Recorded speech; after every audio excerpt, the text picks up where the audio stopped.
विराजमान थे तब तक एक बार सूर्य ग्रहण पड़ा बहुत बड़ा। तो सूर्य ग्रहण में ये लोग स्नान करने के लिए चले गए। कहाँ पर? कुरुक्षेत्र में स्नान करने के लिए गए। सूर्य ग्रहण में स्नान किया जाता है ना, तो स्नान करने के लिए गए।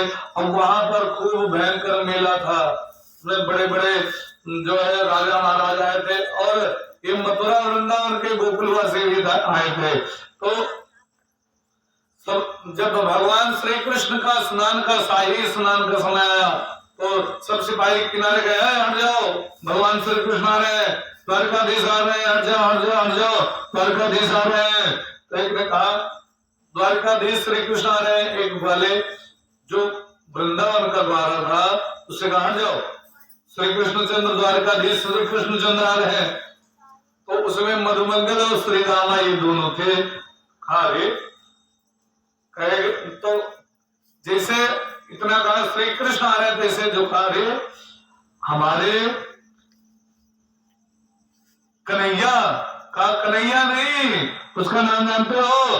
छत्रपति अनंत श्री विभूषित श्री श्री 1008 अनंत विभूषित श्री राजमूर्ति धर्म चक्रवर्ती सर्व सर्वेश्वर सर्वस्वतंत्र गोवित्र प्रतिपालक विश्ववंद्य श्री महाराजाधिराज श्री द्वारकाधीश श्री कृष्णचंद्र जी सरकार। कैसे ग्वाला उछला, अरे इतना बड़ा नाम हो गया, मैं तो नहीं जानता हूँ लेकिन हम नहीं हटेंगे। तो कहा क्यों? कहा जाकर के कह दो उससे तुम्हारे बाप खड़े हैं दो लोग रास्ते में, वो हटने का नाम नहीं ले रहे। तो खड़े हो गए रास्ते में डट के। अब वो सेवक दौड़ा दौड़ाया, कहा प्रभु क्षमा कीजिए। कहा क्या हुआ? कहा दो ग्वाले नहीं हट रहे हैं, वो जो है बहुत उल्टा बोले आपको, मैं बोल नहीं सकता। कहा क्या बोले? कहा नहीं बताओ। कहा नहीं बोल नहीं सकता। कहा प्रभु वो बोले हैं कि आपके बाप दो खड़े हैं। कैसे वो समझ गए भगवान कि ये तो मेरे गोकुलवासी हैं, मेरे गोकुलवासी के अलावा इस प्रकार मुझे कोई बोल नहीं सकता। भगवान कृष्ण दौड़े दौड़े गए, लोगों को हृदय से लगा लिया। नंद बाबा यशोदा सब लोग आए थे और यहाँ सब रानियां जो है, एक मेला था, ये एक पर्व था और वो महापर्व में परिणत हो गया। सब लोगों की आपस में भेंट मुलाकात हुई, सब लोग बड़े प्रसन्न हुए। बोलिए वृंदावन बिहारी लाल की, बोलिए राधे रानी की, बोलिए श्रीमद् भागवत महापुराण की। एकादश स्कंद में अब इस प्रकार दशम स्कंद की कथा पूर्ण होती है। दशम स्कंद में भगवान श्री कृष्ण की लीला का वर्णन किया गया है, अनेक प्रकार की लीला का वर्णन किया गया है। काफी कथाएं छूट गई हैं, जैसे राजा नृग की कथा, भगवान कृष्ण को अच्छा उपदेश दिया है अपने, भगवान कृष्ण ने अपने बच्चों को, ये सब कथाएं छूट गई क्योंकि समय को देखते हुए चलना है। उसके पश्चात एकादश स्कंद की जो है कथा आती है। विश्वामित्रो सिद्धो ध्रुवासा भृगुंगिरा कश्यप वामदेवो त्रिविष्टो नरदरा। इसमें कथा आती है कि जो कथा हमने पहले दिन ही निवेदन किया था कि बड़े बड़े संत लोग का भाव है भगवान श्री कृष्ण के परधाम के गमन की कथा नहीं कहते हैं, लेकिन फिर थोड़ा सा बस केवल हल्की सी झांकी दिखा देते हैं। वही कथा आ रही है जो जामवंती का बेटा था सांब, उसके पेट में पोटला बांध करके सामने खड़ा किया। ये कथा आप लोगों ने श्रवण की है दूसरे दिन ही। वही और कहा बता इसके बेटा होगा बेटी होगी तो काम मूसल होगा। ऋषियों ने श्राप दे दिया, ऋषियों से मजाक किया तो कहा यही मूसल विदुकुल के विनाश का श्राप का कारण बनेगा। भगवान श्री कृष्ण ने ऐसा क्यों किया जानते हो? इसलिए भगवान कृष्ण ने ऐसा किया क्योंकि भगवान श्री कृष्ण की एक एक पत्नी से 10-10 बेटा हुए। अब 16,108 पत्नियां और हर पत्नी से 10-10 बेटा, तो सोच लो कितना बड़ा परिवार हो गया। और जितना बड़ा परिवार होता है उतने उद्दंडता जो है जैसे राजा सगर का 60,000 पुत्र थे तो कितनी उद्दंडता दिखाई राजा सगर के पुत्रों ने, ऐसे भगवान श्री कृष्ण के पुत्र भी उद्दंडता दिखाने लगे। इनका बड़ा परिवार था और ये जो है कहा ये तो पृथ्वी का भार मेरे अंश ही बने जा रहे हैं, तो इसीलिए ऐसा उपाय किया कि इनको अपने आंखों के सामने सबको समाप्त करवा दिया। उसी लोहे के मूसल हुआ, जैसे पेट खोला उसको जो है पीस करके समुद्र में फेंक दिया गया, ऐरावत नाम की घास हो गई। उस घास से दो गुट में आपस में लड़ाई हुई, उस घास को उठा करके एक दूसरे को मारने लगे, सब समाप्त हो गए, कुछ लोग बचे। और इस प्रकार विश्वामित्र जो और भगवान अपनी आंखों के सामने इन लोगों को जो है समाप्त कर दिया। बोले वृंदावन बिहारी लाल की। और उसके पश्चात एक बार द्वारिकापुरी में भ्रमण करते करते भगवान के केवल बड़े बड़े संत केवल भगवान के गमन की कथा नहीं कहते, कहते हैं केवल भगवान से देवताओं ने निवेदन किया तब भगवान गए। और गए कैसे, इसका जो है अभी आगे वर्णन आएगा। इसके पश्चात एक बार एक नारद जी भ्रमण करते हुए आए वसुदेव जी के यहाँ, और वसुदेव जी ने प्रणाम किया नारद जी को। वसुदेव जी ने हाथ जोड़ करके निवेदन किया, हाँ महाराज मुझे आवागमन से मुक्ति होने का कोई उपाय बताइए। आप तो बड़े अच्छे संत हो, लोगों का कल्याण करते हो, जो है मेरा भी कल्याण करिए। वसुदेव जी ने एक ही तो नारद जी ने एक प्रसंग सुनाया, कहा महाराज यही प्रश्न मुझे स्वरूपस्थ स्थिति कर दीजिए। तो कहा यही प्रश्न नव योगेश्वरों से महाराज जनक ने किया था। ध्यान दीजिए, ये बड़ी गूढ़ कथा है और ध्यान देंगे तब समझ में आएगी। नव योगेश्वरों से भगवान राजा जनक ने यही प्रश्न किया था। कहा महाराज ये नव योगेश्वर कौन थे? महाराज ये जो ऋषभ देव जी थे भगवान के अवतार, ऋषभ देव जी के पुत्र हुए भरत हिरण बने, ये सब कथाएं आपने सुनी। तो उनके 100 बेटा हुए ऋषभ देव जी के। जो सबसे छोटे 100 बेटे थे 9, सबसे छोटे वाले वो लोग, उसी में 9 योगेश्वर बने। जो 9 छोटे भाई थे उनमें कौन कौन से? कवि, हरि और अंतरिक्ष, प्रबुद्ध, पिप्पलायन, अविर्होत्र और बताया दुर्मिल, चामस और करभाजन, ये 9 महात्मा 9 योगेश्वर नाम से प्रसिद्ध हुए। ये परम संत थे और ऐसे संत इस पृथ्वी पर जो है मिलना बड़ा दुर्लभ है। तो जो उसमें तो कहा महाराज जैसे आपने ये प्रश्न पूछा है, तो राजा जनक के दरबार में ये 9 योगेश्वर पहुंच गए। राजा जनक ने प्रणाम किया और राजा जनक ने इनसे प्रश्न किया, महाराज ये बताइए, का दुर्लभो मनुष्यो देहि देहि नाम क्षणभंगुरा दत्ता भी दुर्लभो मन्ये वैकुंठ प्रियदर्शनः। का वही प्रश्न, इसका सीधा अर्थ चौपाई में है। कौन सी चौपाई? बड़े भाग्य मानुष तब पावा, सुर दुर्लभ सदग्रंथ ही गावा, साधन धाम मोक्ष कर द्वारा, पाए न जेहि परलोक सुधारा। ये मनुष्य शरीर मिला है 9 योगेश्वरों में से। 9 योगेश्वरों से कहते हैं मनुष्य शरीर बड़ा दुर्लभ है। इस मनुष्य शरीर मिला है, इससे परम तत्व में कैसे स्थापित हुआ जाए, जन्म मरण के भवरोग से कैसे छूटा जाए। अच्छा, जन्म मरण में बड़ा दुख होता है। जन्मत मरत दुसाह दुख हुई। जब बालक जन्म लेता है तो लिखा है कितना दर्द होता है उस बालक को। एक बीछी छेद ले तो कितना दर्द होता है सोचो। और 1,000 बिच्छू के डंक मारने जितना दर्द शरीर में होता है जब बालक जन्म लेता है, और 1,000 बिच्छू के डंक मारने जितना दर्द शरीर में होता है जब इस शरीर की मृत्यु होती है, शरीर छूटता है। तब तो कहा इस आवागमन से छुटकारा पाने के लिए कोई उपाय है तो प्रभु ये बताइए। तो कहा महाराज नर योगेश्वरों ने कि लेकिन उस आवागमन से अतः अत्याधिकम से मैं पृच्छामि भगवतो न, अतः जीव की दुख की निवृत्ति कैसे हो। नव योगेश्वरों में से जो सबसे बड़े कवि नाम के योगेश्वर से उन्होंने योगेश्वर ने बताया महाराज हम बतलाते हैं सुनो, भगवत धर्म का आचरण करो।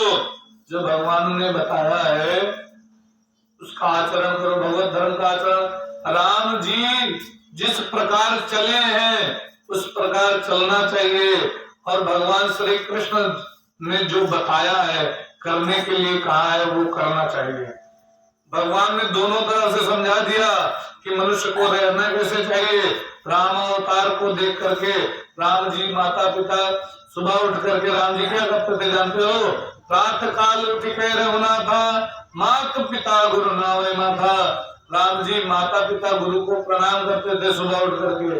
अब आजकल तो कोई सवाल ही नहीं, सुबह उठ करके प्रणाम करना तो दूर है, जो है ये सब यादें नहीं रहता। तो लेकिन राम जी ये करते थे, और कृष्ण भगवान ने जो कहा है वो करो।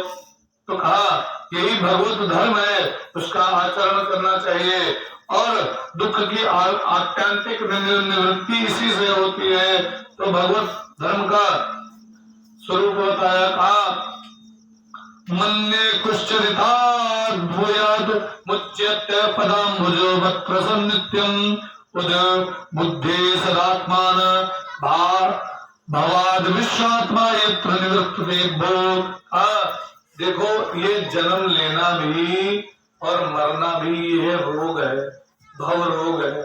बार बार जन्म लेना बार बार मरना ये रोग है। अच्छा सोचो, बालक जब जन्म लेता है उसके बाद मैंने बताया था कथा में आया था उसमें कपिल जी के उपाख्यान में कि वो पूरा वर्णन आता है उसमें, और कपिल जी कहते हैं कि कैसे उसको कितना कष्ट होता है और जीवन भर कष्ट रहता है, और यहाँ तक मरने के बाद भी उसके बाद पुनः जो अच्छे कर्म है तब तो मनुष्य शरीर मिल गया, और जो अच्छे कर्म नहीं है तो फिर घोड़ा गधा बैल ऊंट इत्यादि ये सब निम्न योनियां है तो इनमें जाता है, और इनमें फिर वो तो ये जन्म रोग भव रोग भयंकर रोग है जन्म मरण का। इसको पार करने के लिए भगवान के चरण कमलों का चल आश्रय लेना चाहिए, और कोई उपाय करेंगे तो रिएक्शन का डर है, लेकिन भगवान के चरणों का आश्रय ले लेंगे तो उसमें कोई रिएक्शन का डर नहीं रहता है, और उसमें जो है निरंतर परमात्मा से प्रीति बनी रहती है। बोले वृंदावन बिहारी लाल की। ज्यादा समय में आज थोड़ा विलम्ब हो जाए, लेकिन ज्यादा विलम्ब नहीं होगा, थोड़ी देर और शांति बनाए रहो। बोले वृंदावन बिहारी लाल की। तो कहा भव बंधन से छूटने के लिए अपने समस्त परिवार की आसक्ति छुड़ानी चाहिए। कौन सी आसक्ति जो है, अगर तो पहले तो शरीर से ही आसक्ति छुड़ा दो, बस सब आसक्ति छूट जाएगी। शरीर से आसक्ति कैसे, ये जान लो कि 100% ये शरीर मरेगा एक दिन जरूर, और मरेगा जब तो काहे इसके लिए परेशान हो, और इसी शरीर से ही तो संबंध है सारा। शरीर से ही हम कोई बप्पा बना, कोई लड़का बना, कोई बाबा बना, कोई नाती बने हैं, ये सबकी बात बता रहे हैं। शरीर से ही सारे रिश्ते हैं, शरीर से कोई जीजा, कोई साला, कोई के ससुर, कोई दमार, ये पूरे शरीर से संबंध है, और जैसे शरीर छूट तैसे सब संबंध खत्म। शरीर जब तक है तो कहा ये शरीर ही, और शरीर में जो अपनी ममता करके शरीर में तदाकार हो जाता है वही जो है, जब तदाकार उससे हो जाता है तो उसी को कहते हैं ममता, और जो ममता रहती है तो वो इससे पार नहीं जा पाता। इसीलिए भगवान की प्रेम से भक्ति करो। गीता में तो भगवान कहते हैं मयि च अनन्य योगेन भक्ति रव्य विचारणी जो तेषां सतत युक्तानां भजतां प्रीति पूर्वकम ददामि बुद्धि योगम तम येन माम उपयान्ति ते। जो सच्चे मन से मेरा भजन करता है उसको मैं बुद्धि योग दे देता हूँ। वो अपने वो जो अंदर स्थित आत्म तत्व है उसको जो है प्राप्त करके वो जो है बड़ा प्रसन्न हो जाता है, उसका जो है कल्याण हो जाता है। भगवान ने नव योगेश्वर में से कवि ने बताया, तो ऐसा भगवान ने बताया है, तो हम लोगों को उस परमात्मा का निरंतर स्मरण करना चाहिए, तभी आवागमन से छुटकारा मिलेगा। नहीं तो शंकराचार्य जी तो लिखते हैं कि पुनरपि जननम पुनरपि मरणम पुनरपि जननी जठरे शयनम यह संसारे खल दुस्तारे कृपया पारे पाहि मुरारे भज गोविंदम भज गोविंदम गोविंदम भज मूढ़मते।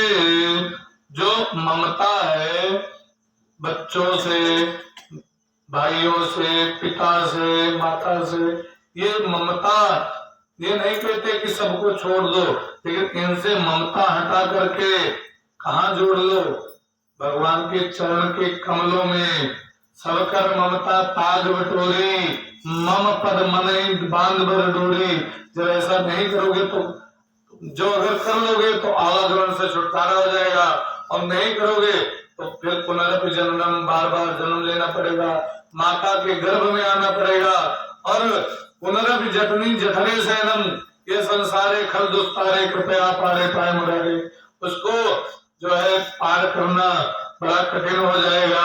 इसीलिए और जो उसमें स्थित हो जाता है, कवि नामक योगेश्वर ने कहा, ये गूढ़ कथा है, ध्यान दीजिए, जो उसमें स्थित हो जाता है वो आवागमन से छुटकारा पा जाता है और उसके लिए सब लोग समान हो जाते हैं। तब उसको दुख होता है। जो अगर जो स्व में स्थित है, जो परमात्मा को जिसने भली प्रकार से जान लिया है, वो कभी भी किसी जानवर से ईर्ष्या नहीं करेगा, किसी व्यक्ति से ईर्ष्या नहीं करेगा, किसी लोग से ईर्ष्या नहीं करेगा, सबको समभाव से देखेगा और कभी भी किसी को मारेगा पीटेगा नहीं, किसी का विरोध नहीं करेगा। क्यों? राम भगवान गोस्वामी बाबा कहते हैं कि माज राम चरण रत विगत काम मद क्रोध निज प्रभु मैं देख जगत कैसे न करे विरोध। तो जो अपने में स्थित है वो किसी से विरोध नहीं करता। इस प्रकार कवि नामक योगेश्वर ने, अगर इन 9 योगेश्वरों की कथा बताई जाए तो 3 घंटे की कथा केवल 9 योगेश्वर के संवाद की है। तो कवि नामक योगेश्वर ने इस प्रकार बताया। और अब ध्यान दीजिए, जो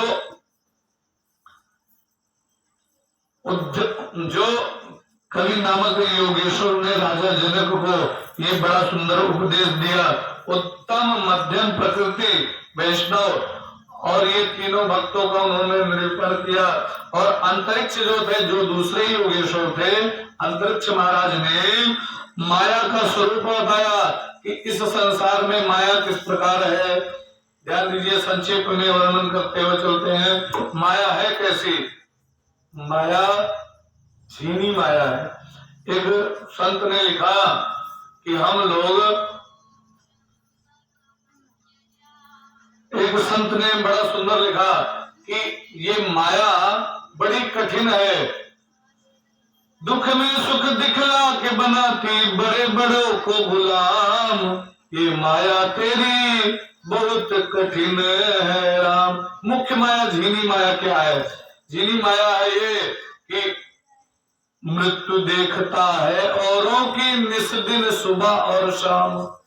मृत्यु दूसरे देखा जाते, फलाने मरी गए, तमाके मरी गए, जावा जाते, दाह संस्कार करवा दी जाते, कुली हुई जाते है, लेकिन मृत्यु देखता है औरों की निस दिन सुबह और शाम, और लेकिन खौफ निधर के बैठा है कि हमें कुछ नहीं होगा, हम तो ये रहेगा।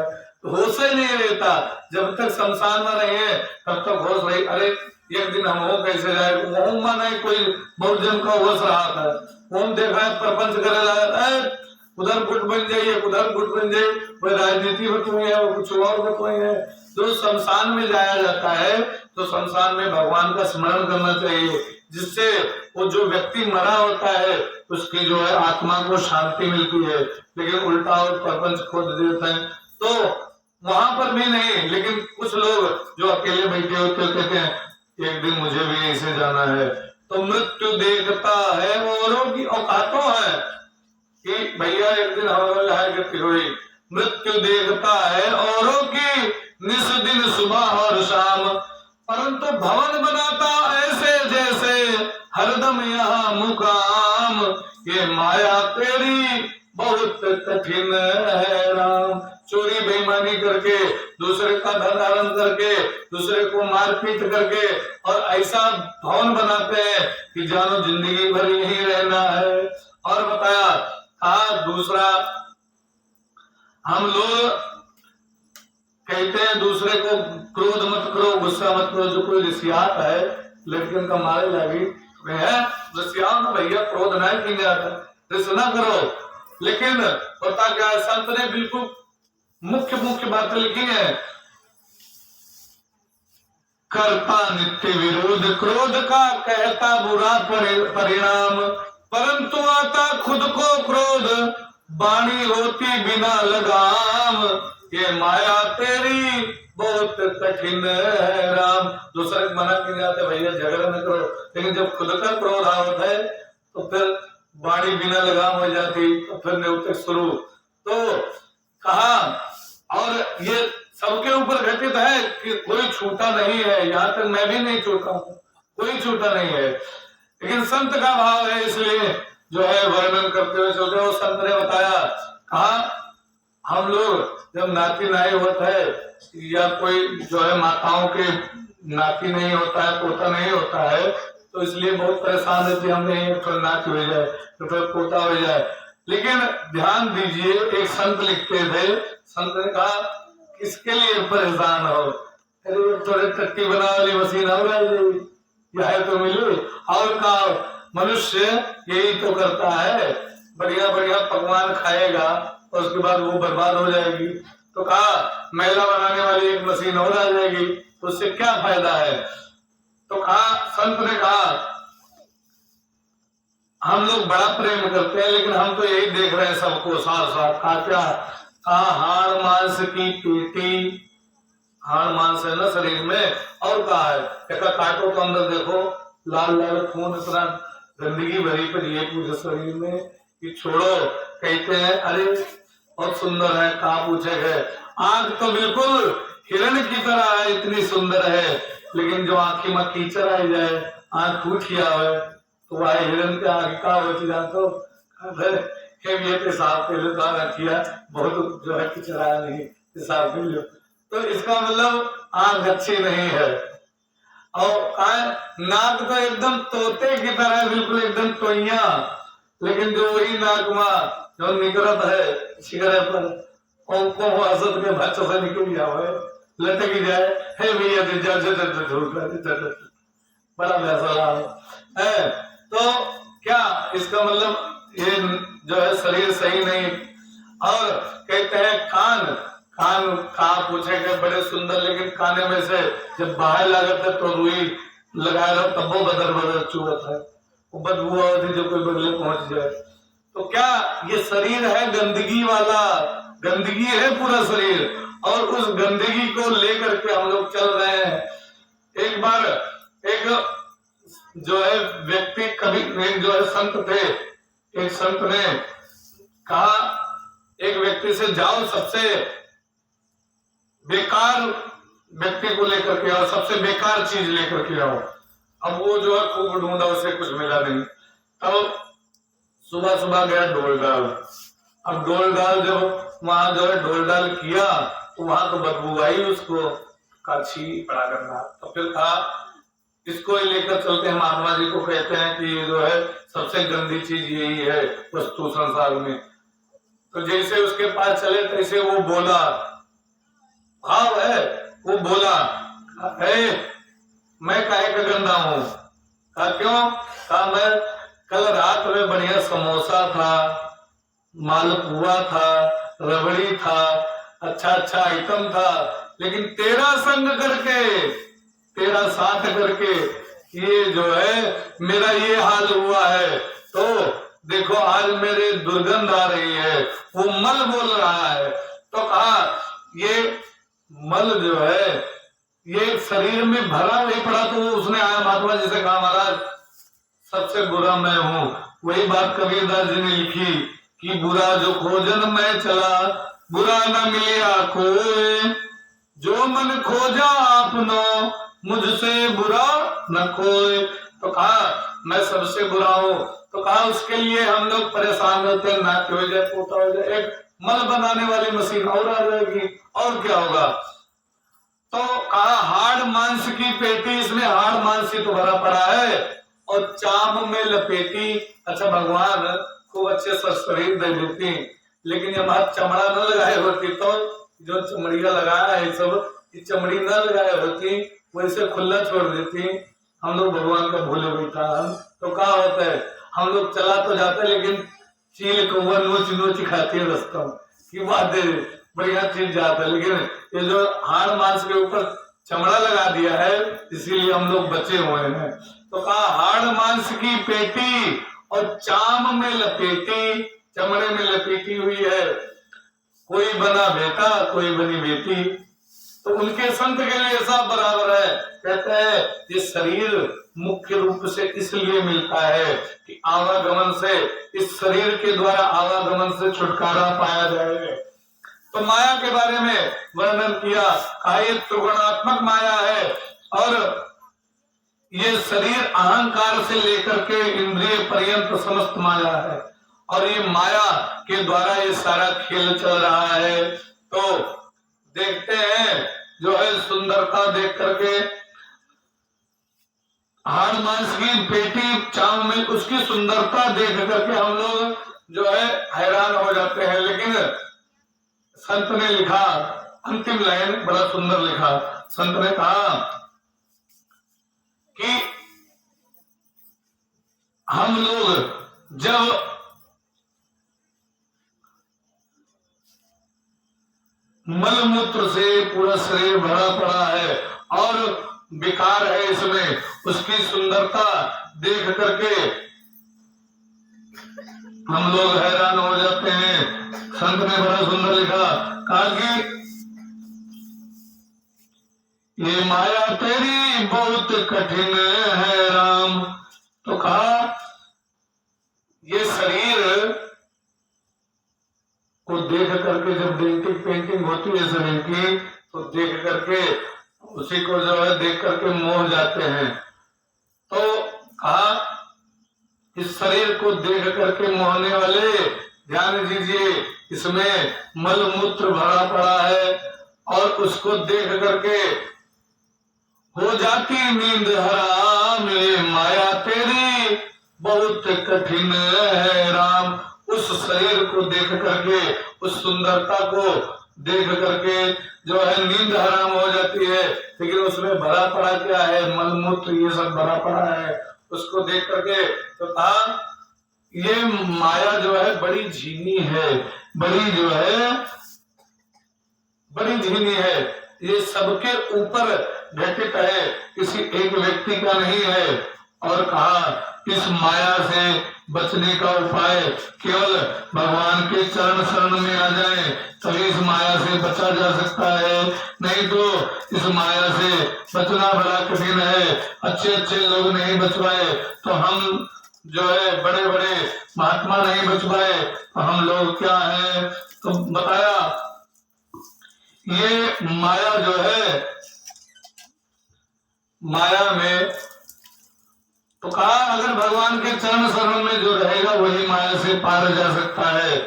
माया का स्वरूप बताया महाराज अंतरिक्ष ने, और उसके पश्चात प्रबुद्ध जी ने माया का से बचने का उपाय बताया। अगर निरंतर भगवान के चरण शरण में रहेंगे तो माया से हम बच जाएंगे, क्योंकि भगवान के आश्रित हो जाएंगे तो भगवान उसको वैसे ही अपने अनुसार चलाएगा। जब तक हम अपने बल से कहेंगे, गज ने जब तक, उदाहरण के तौर पर, गज ने जब तक अपना बल बरता, नेक न चले काम, और निर्बल हुए गजराज पुकारो, आयो आधो नाम। उसने निर्बल होकर के जब भगवान को पुकारा तो भगवान आ गए। प्रबुद्ध जी बता रहे हैं, ऐसे ही द्रौपदी ने जब तक पल्लू अपने हाथ में पकड़ रखा था, तब तक भगवान ने चीर उसका नहीं बढ़ाया। जब द्रौपदी ने समर्पण कर लिया, प्रभु अब आप जानो, आपके अलावा कोई नहीं जानता है, तब भगवान ने चीर बढ़ाना प्रारंभ कर दिया। तो इस प्रकार माया से बचने का उपाय प्रबुद्ध जी ने बताया। और प्रबुद्ध माने जो जगा हुआ है, जो स्वयं जगा हुआ है, वही दूसरे को जगा सकता है। अर्थात जगा हुआ जो सवेरे देर तक सोई तो दूसरे कहां से जल्दी उठाए पाई, जो अपना सवेरे सो के लिए उठी तब तो दूसरे को उठाए पाई। इसी प्रकार से जो सदगुरु जगा होगा, खुद भगवान की तरफ पहुंचा होगा, वही तो दूसरे जीव को जगा पाएगा। तो ये सोए जागे वाला नहीं भाव है, यहाँ भाव है कि जो उस स्थिति में पहुंच गया होगा।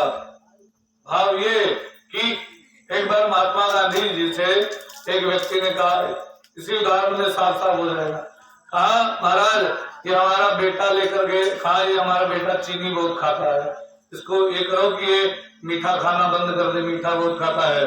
महात्मा गांधी ने कहा, सुनो अभी हम नहीं जो है कहेंगे, 1 महीने बाद आना। 1 महीने बाद गए तो कहा, बेटा मीठा खाना बंद कर दो। कहा वाह, अरे जिस दिन आया था जब यही बात बोलनी थी तो उसी दिन बोल देते, उस दिन क्यों नहीं बोली? कहा उस दिन इसलिए नहीं बोली क्योंकि मैं भी मीठा खाता था, मैंने 1 महीने तक मीठा छोड़ा है, तब मैंने ये बात बोली, इसीलिए इसके ऊपर असर पड़ा। तो जो संत जगा होगा तो वो अगर जो बात कहेगा उसका असर उस सबके ऊपर जाएगा।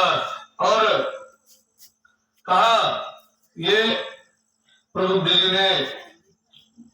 जी स्वयं जगे हुए थे, इसीलिए उसने कहा कि दूसरे को वही जगा सकता है जो सदगुरु का आश्रय लेगा। और वही जो सदगुरु जगा हुआ, जिसको सदगुरु मिल गया, वो जग जाता है। बोले वृंदावन बिहारी लाल की। तो कवि, अंतरिक्ष और प्रबुद्ध, ये 3 हुए। और पिप्पलायन जी ने बताया जो जितेंद्रिय, जो अजितेंद्रिय पुरुष है, उनकी क्या गति होती है। जिन्होंने अपनी इंद्रियों को वश में नहीं किया है, जितेंद्रिय नहीं हुए, उनकी क्या गति होती है? जानते हो क्या गति होती है? जब भगवान, जिन्होंने इंद्रियों को नहीं जीता है, उनको बात बात पर जो है क्रोध आता है, बात बात पर ईर्ष्या होती है। क्या? इंद्रियों को वश में नहीं करने का भाव। इंद्रिय जानते हैं ना, 5 ज्ञान इंद्रिय, 5 कर्म इंद्रिय। जैसे कोई जो है कुछ बोल दिया तो जो कोई किसी ने कुछ बोल दिया, जैसे उदाहरण के तौर पर दूर न जाओ, वो ऐसी घमाघम हो रहा है, तो कोई कुछ बोला, कुछ वो दे के गमगमाया नहीं। चाहे शरीर से संबंध मान रखा है तो हमें काहे बोले किसे शुरू, तो शरीर से जब अगर संबंध मानेंगे तो झगड़ा तो होगा, पक्का है। तो दूर जाने की जरूरत नहीं। और तो किससे सुना, किससे? कान से। और आया मन में, और मन ने कहा कि प्रभु तो घुमत की सी लगे तो कूट दियो पहले, तो मन ने पीट दिया और मन ने आदेश दिया हाथ को, हाथ ने गम गम गम गम चला दिया। तो ये है जो इंद्रियों को वश में नहीं करते, वो इसी प्रकार ऐसे दिन भर सबके साथ होता है, हमारे साथ होता है, बात नहीं है, दूर न जाए, तो सबके साथ में होता है। लेकिन उसमें भी थोड़ा विवेक रखने वाला व्यक्ति जो चलता है भगवान की तरफ, इसे जो विवेकी नहीं है, अक्सर माताएं खूब कहा करती, जैसे उनके लगे कोई शिकायत लेके लड़के उनके पहुंच जाओ उनके, तो जे बड़े संयमी है, सवेरे उठ के पूजा पाठ करत ही, भगवान का जल चढ़ावत ही, के अंदर तो थोड़े विवेक रहा था, वह भगवान की इच्छा से, और जेपे संयम नहीं है तो तनिको शिकायत पहुंच गए, मजी कटाओ तो हम एक पैदा किया ना, लेकिन लगी पीटे भग भग भग भग। अब बताओ वो बच्चे को क्या मालूम, लेकिन उसको जो है पीट देती हैं। तो पीटने का तात्पर्य क्या है, उनको जो है अपने मन पर, इंद्रियों पर संयम नहीं है, इसीलिए पीट देती हैं। जितेंद्रिय का तात्पर्य यही, और जितेंद्रिय इसका अध्यात्म में कहीं उदाहरण ढूंढने की जरूरत नहीं, यही उदाहरण मिल जाता है। इसे हम लोग कथा सुनाए हैं, और कथा सुनते सुनते अचानक जो है गाय आ गई। गाय आ गई, उसको भगाने के लिए दौड़े, इसे किसी ने पटपट पटपट बोला तो सबकी आंख वहां से लगी, गाय आई है। और जो है कौन दौड़ा है उसको देखने के लिए, कोई बुरा मत मानना, लेकिन ये इंद्रियां है हमारी, इंद्रियां पट से यहाँ रहेंगे, ये सूक्ष्म इंद्रियां है, आंख है, कान है, ये सब सूक्ष्म इंद्रियां है। बैठे हो यहाँ और पहुंच जाएंगी अलग, कहाँ पहुंच जाएंगे, गोंडा मुंबई, जहां जहां गया होगा शरीर, कहाँ कहाँ की सैर करवा करके फिट कर देंगी, तो फुट से पहुंच जाती हैं। तो क्या ये इंद्रियां, अगर जिसकी इंद्रियां संयमित हैं वो कहेंगे अरे ठीक है, आए भाई भगाएंगे, छोड़ो, हमें क्या ठीक है, हमें तो जो करते रहना है, वो काम में श्रवण करेगा। बोलिए वृंदावन बिहारी लाल की। तो जो इंद्रियों को वश में नहीं करता है पुरुष, उसकी गति क्या होती है, वो जो है अंतिम समय मरते दम तक उसको एक ना एक इच्छा लगी रहती है, ये मिल जाए वो मिल जाए। अच्छा बताओ, ये शरीर का चलाव ये चाहिए का, खाली रोटी मिल जाए, कपड़ा मिल जाए, और क्या चाहिए, कुछ लेके आवागा रहा, ये कोई अगर नहीं लेके आया हो, कोई बताओ, कोई अगर नहीं लाया हो तो हम मान ले, और ना कोई कोई लेकर जाते देखे हुए, सब ये रह जाते हैं। तो काहे परेशान हो, जो भगवान ने प्रारब्ध वश दिया है, दाल रोटी चल रही है, उसी में प्रसन्न रहना चाहिए, उसी में मन में रहना चाहिए। तो ये जो जितेंद्रिय नहीं है, उसके बार बार मन में इच्छा होती है, ये कर ले, ये कर ले, ये करना है, वो करना है, क्योंकि इच्छा कब तक नहीं मरती है। शंकराचार्य जी ने लिखा कि अंगम गलितम पलितम मुंडम दशन विहीनम जातम तुंडम वृद्धो याति गृहीत्वा दंडम तदपि न मुंचति आशा पिंडम भज गोविंदम भज गोविंदम गोविंदम भज मूढ़मते। अंग गल जाते हैं, गलने का मतलब बढ़िया ठोस शरीर रहता जवानी में, वो सब धीरे धीरे तुतला हो जाता है, खाल लटक जाती है। सबकी यही हाल होगी, कोई जरूरी नहीं बुजुर्गों की है, सबका यही हाल होगा। जो ये बुजुर्गों को देख करके अपना भविष्य देखना चाहिए कि एक दिन यही हाल होगा। अंगम गलितम पलितम मुंडम, जितने बाल थे सब पक जाते हैं, दांत गिर जाते हैं, दसन विहीनम जातम तुंडम, और ऐसे जो है वृद्धावस्था आती है, जो है कुबरी उठा करके चलते हैं। एक माता जी थी, वो कुबरी लेकर के चलती थी, झुकी हुई थी बिल्कुल। तो एक जो है एक जगह हम गए थे जजमानी में, तो गांव का नाम नहीं बताएंगे, तो उनसे हमने कहा माता जी अब आपकी उम्र हो चली है, अब जो है आप भगवान का भजन करिए, किस दिन मृत्यु आ जाए, किस दिन दस ले काल रूपी सर्प आपको पता नहीं। महाराज की न कहो, हम कहे अभी हम पनतिया देखो, और पनतिया ब्यावा देखो, वो ठाने अभी देखा कहाँ कह दियो, अभी हम न मरबे, हम भगवान से कहते अभी तू ना आयो, अभी चलबे। हम कह देखो, यहाँ एक आशा हो, इच्छा है ना कि हम पनाती ब्याह देख ले तब हम मरी। तो कहने का मतलब काहे जितना भोग लियो, लेकिन इच्छा जो है खत्म नहीं होती, और यही इच्छा बंधन का कारण बनती है। जो जितेंद्रिय नहीं है उसका बंधन का कारण इच्छाएं बनती हैं। उनकी गति बताया किसने, पिप्पलायन जी ने, और राजा जनक ने प्रश्न किया महाराज भगवान के अवतारों का निरूपण करें, तो दुर्मिल नामक योगेश्वर ने भगवान के अवतारों का निरूपण किया, और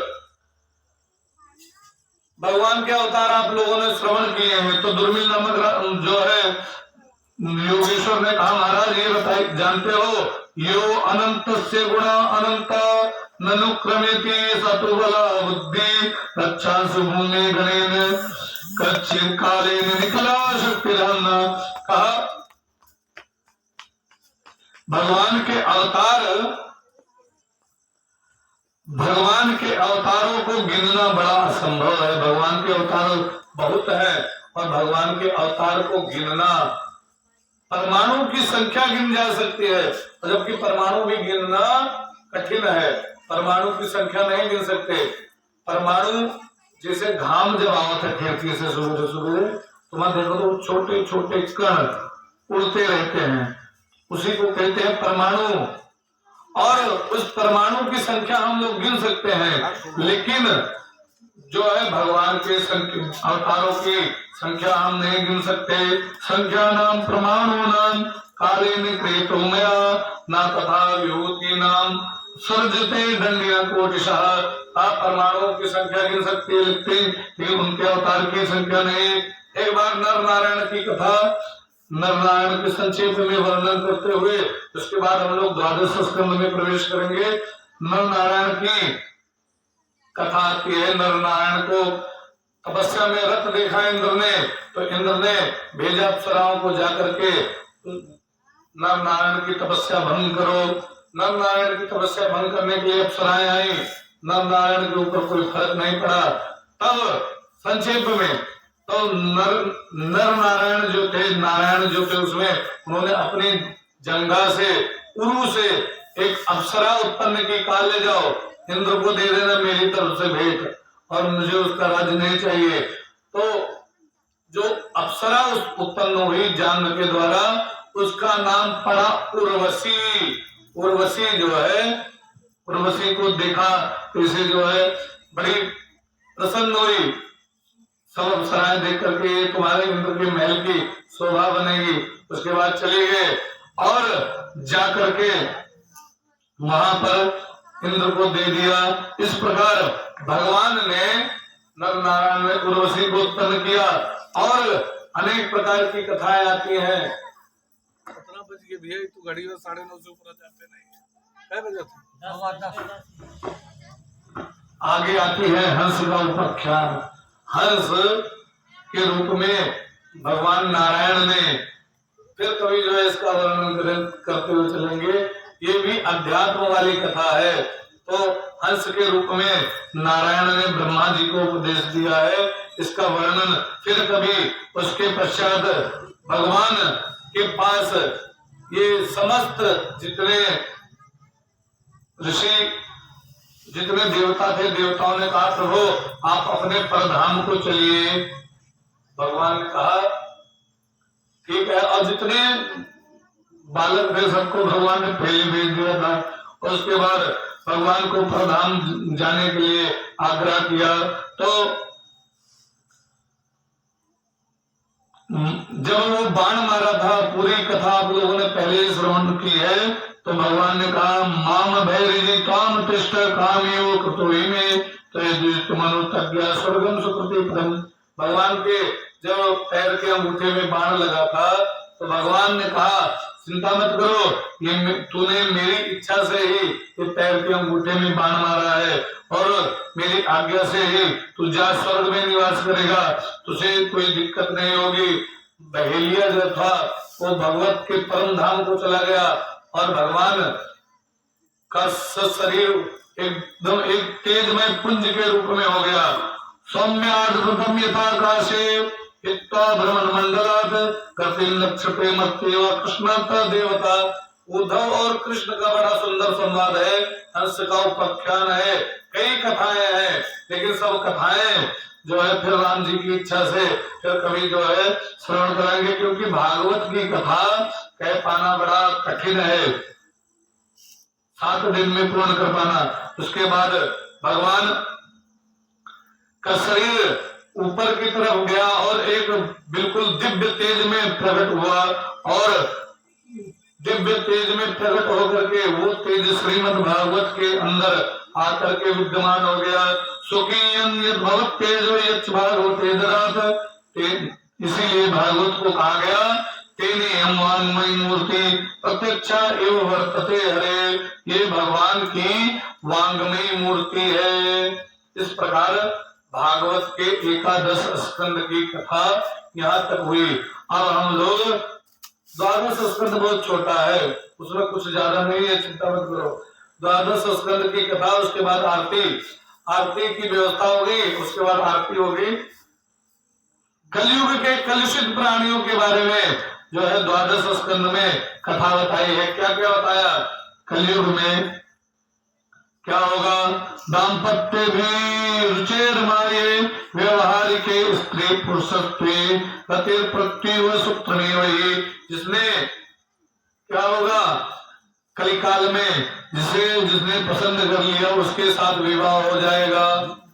अभी तो कुछ अभी चलता है, लेकिन अब धीरे धीरे ये प्रचलन होने लगा है। तो और विप्रत्रम सूत्रमेव ही, ब्राह्मण जो जनियो पहरे हो तो ब्राह्मण हो, और जनियो नहीं पहरे हो तो ब्राह्मण नहीं हो।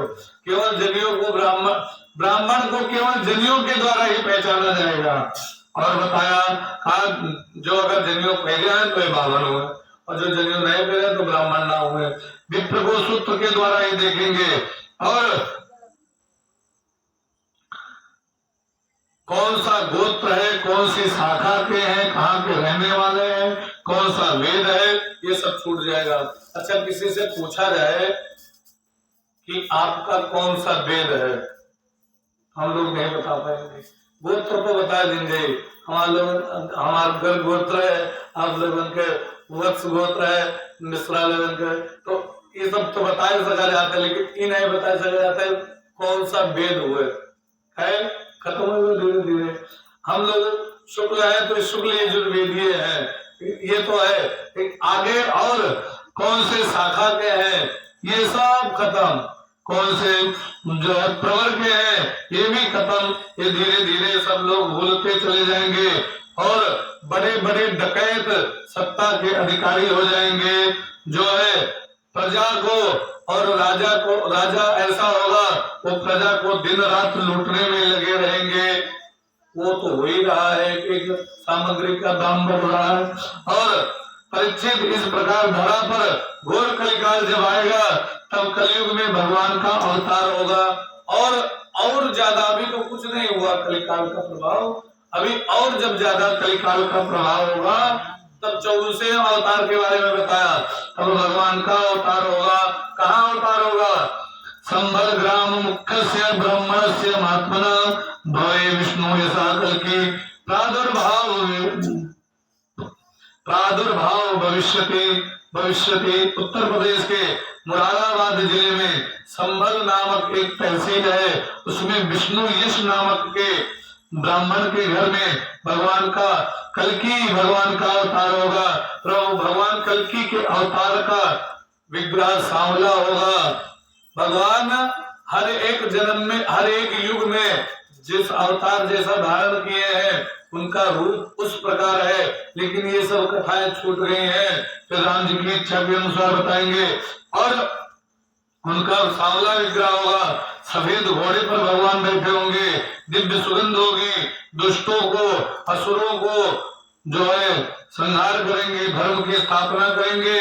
और जो राजा कपाल ग्राम में तपस्यारत है, मरु और देवापी, ये 2 राजा हैं, ये कपाल ग्राम में तपस्यारत हैं, उन्हें प्रकट करके सूर्यवंश और चंद्रवंश की पुनः स्थापना करेंगे। अभी भी इस पृथ्वी पर 2 राजा तपस्यारत हैं, मेरु और देवापी, सूर्यवंश और चंद्रवंश के फिर स्थापना करेंगे भगवान। और उसके पश्चात कलयुग में जब 800 वर्ष शेष रहेंगे तब कल्कि भगवान का प्राकट्य होगा, जब 800 वर्ष रहेंगे। और भी तो बहुत है। तो कलयुग की 4,32,000 वर्ष की आयु है, जिसमें अभी लगभग 5100 का जो है अब 5200 वर्ष बीत गए होंगे। 52 तो कहा 5216 वर्ष बीत चुके हैं उसमें। हाँ क्षमा कीजिए 5102 वर्ष और ज्यादा हो गए होंगे, 18 वर्ष बीते हैं। और संवत्सर में जो फल आता है उसमें इसका साफ साफ निरूपण होता है कि कलिकाल की कितनी आयु बीती है और कितनी बाकी है। नए पंचांग में वर्णन है इसका। नए पंचांग में बताया है कि कलिकाल की मुख्यतः आयु इस समय कितनी है। कलयुग में इसमें वर्णन आया है कलयुग की प्रारंभ से अब तक की आयु 51,000 वर्ष, 5100 वर्ष 5124 वर्ष बीत चुके हैं। अभी जो है 5124वां वर्ष ये चल रहा है कलिकाल का। और जब 27 वर्ष केवल रह जाएगा तब भगवान अवतार धारण करेंगे कलिकी का। बोले कलिकी भगवान की। शुक्रदेव जी ने इन भविष्य की घटनाओं का संकेत दे दिया और बोले परीक्षित जब आप अपने राम चलते हैं, समय पूरा हो गया है। परीक्षित बोले हाँ अब आप जाओगे और कल तक्षक मुझे काटेगा। तो सुखदेव स्वामी ने डांटा था तक्षक तुम्हें काटेगा, अभी भी तू सोच रहा है। राजा परीक्षित ने कहा तुम राजा मनुष्य पशु बुद्धि निवान नहीं ना जब से प्रदान भूतो देवोत्तम नंगेसी। ये बताओ तू अभी भी सोच रहा है कि मैं मरूंगा, इस पशु बुद्धि को त्याग। अरे कुम्हार ने घड़ा बनाया और मिट्टी का घड़ा अगर फूट जाए तो उसका रूप किसने बनाया ये किसको पता। और घड़ा जाएगा अपनी मिट्टी में लीन हो जाएगा। और किसने डंडा मारा, कौन फूटा, ये आकाश तो महाकाश में लीन हो गया। तो कहां से मरने वाला है। जैसे कोई घड़ा फूट जाए तो उसके अंदर जो है जगह अब ढूंढे की घड़े के अंदर जो जगह है वो गई कहाँ। ऐसे हम लोग हैं जो शरीर मर जाए, शरीर के अंदर जो परमात्मा है उसको हम लोग ढूंढते हैं। मृतक शरीर तब आगे से हुआ और जीव नित्य तो कहीं लग रहा। अगर एक जो है व्यक्ति मरा पड़ा हुआ था, सब लोग रो रहे थे, तो महात्मा जी पहुंच गए। महात्मा जी ने कहा किस लिए रो रहे हो। कहा आपको नहीं दिखाई दे रहा मरा पड़ा हुआ है। कहा ये जो मरा पड़ा है कौन मरा है। खाना फलाने मरे, तो कहा फलाने के पूरा शरीर तो यहाँ पड़ा है। ये फलाने पूरे शरीर में नाक हाथ पैर पूरा तो ये पड़ा है। के मरा कहीं जे हमारे कहीं के रहे, कहीं उनके नाम नहीं पता है, कहीं फलाने तो ये पड़े हैं, कहीं जे हमारा रहा। तो कहने का मतलब है सबको केवल आत्मा से ही प्रेम है और किसी से प्रेम नहीं है। शरीर से अगर प्रेम हो तो अम्मा पापा मर जाता है, उनका घर ही दाह न दिया जाता है, लेकिन दाह देने चले जाते हैं। इसके तात्पर्य सीधा सा कि शरीर से नहीं, सबको आत्मा से प्रेम है और उसी आत्मा तो और वो आत्मा कभी मरती नहीं है। तब राजा परीक्षित ने कहा हाँ प्रभु जो है याद आया अहम ब्रह्म परमम नामम ब्रह्माहम परमम परम एवं समिच्य आत्मान मंदाय निष्क्रिय। कहा सुखदेव जी ने कहा तुझे ये याद नहीं है तू कौन मरेगा कौन जिएगा। कहा हाँ प्रभु मैं नहीं मरूंगा, मेरा शरीर मरेगा, मैं तो अविनाशी हूँ।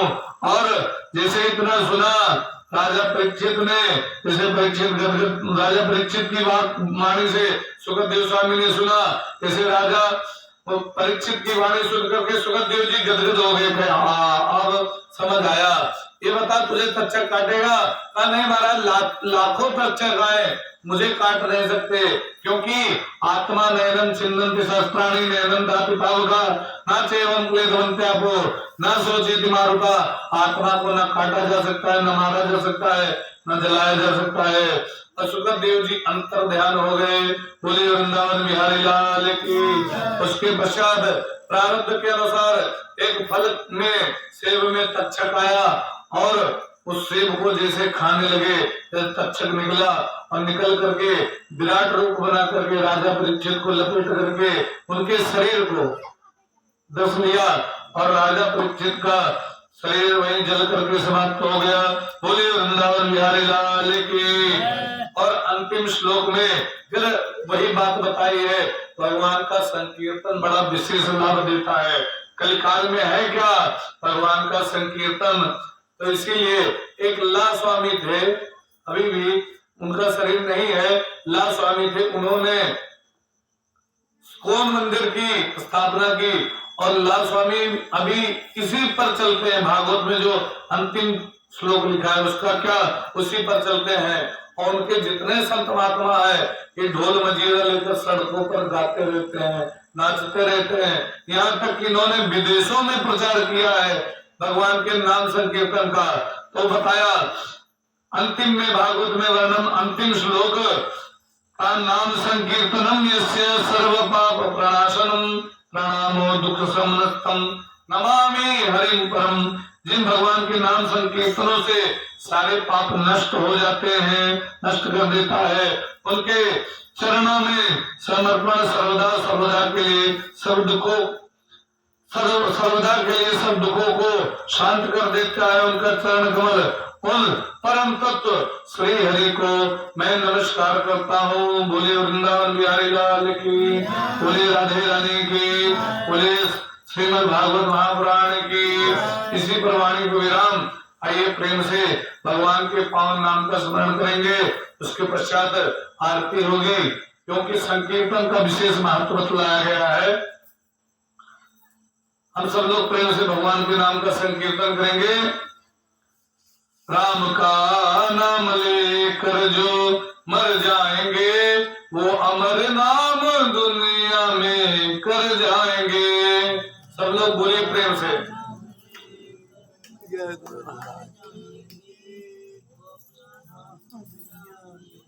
हम लोग सोचते हैं ना कि पड़ोसी बोल दे और कुछ जने तो ध्यान नहीं देते, उनके मन कोमलियन लाए है, पंडित कम बंद करे, चलिए हम अपने घरे खाई पी पौड़ी चलाए। लेकिन जब ध्यान देंगे तो ये शब्द तो कठिन है। राम का नाम लेकर जो मर जाएंगे वो अमर नाम दुनिया में कर जाएंगे। राम का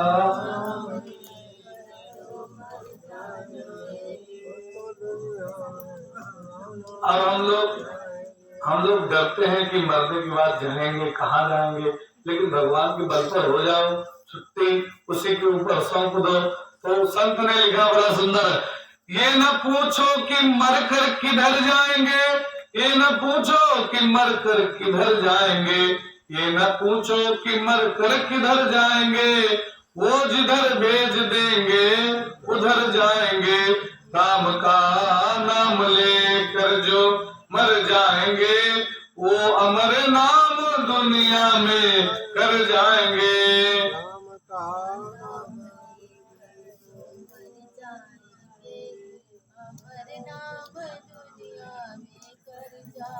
लाइन थोड़ी बड़ी है, तो चलो केवल थोड़ा आप लोग इतना ही बोलते रहो, बाकी हम बोल दिया करेंगे। बोलो राम बोलो राम बोलो राम राम राम। श्री राम जय राम जय राम राम राम।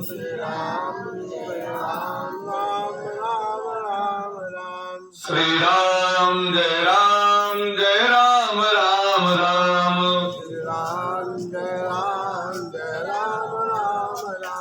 राम का नाम लेकर जो मर जाएंगे वो अमर नाम दुनिया में कर जाएंगे। अच्छा, इतने दिन तक ये जो कथा हुई वैसे सभी हमसे बड़े हो,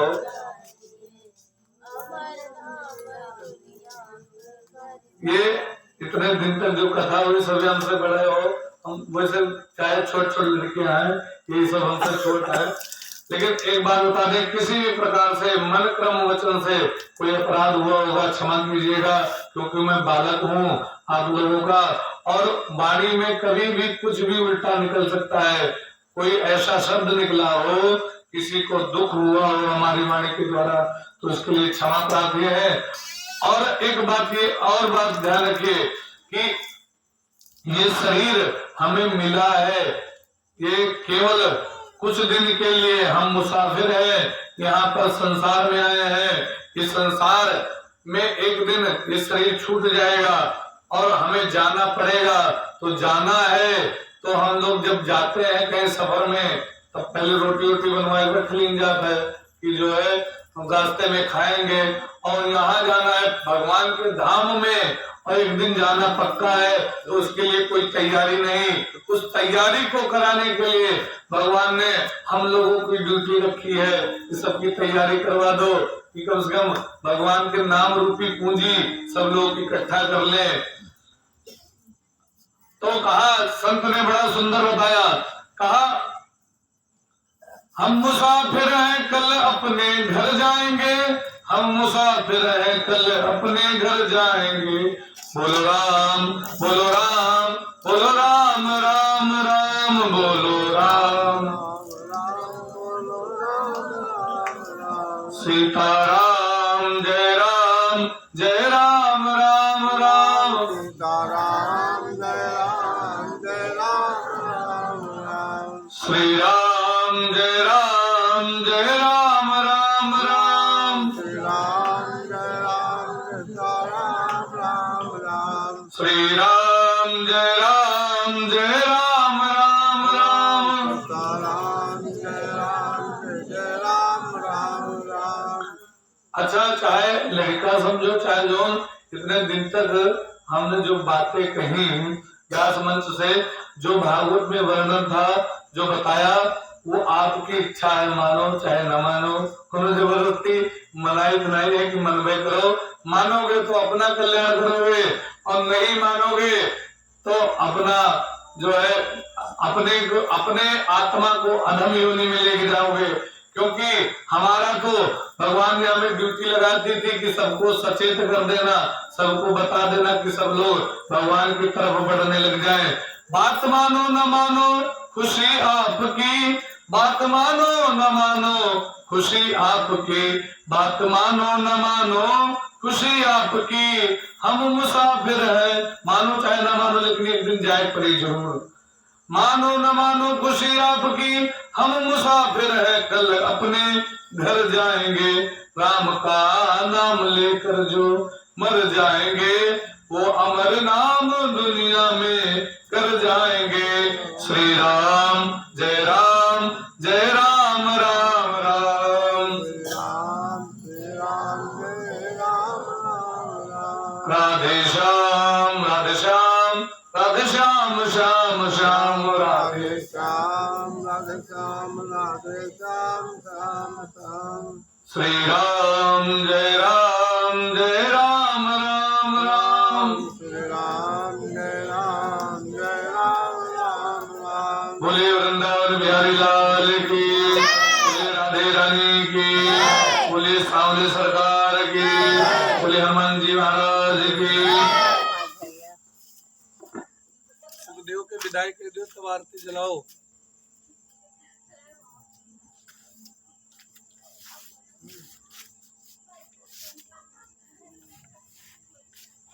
वही करते रहा बंद की होता।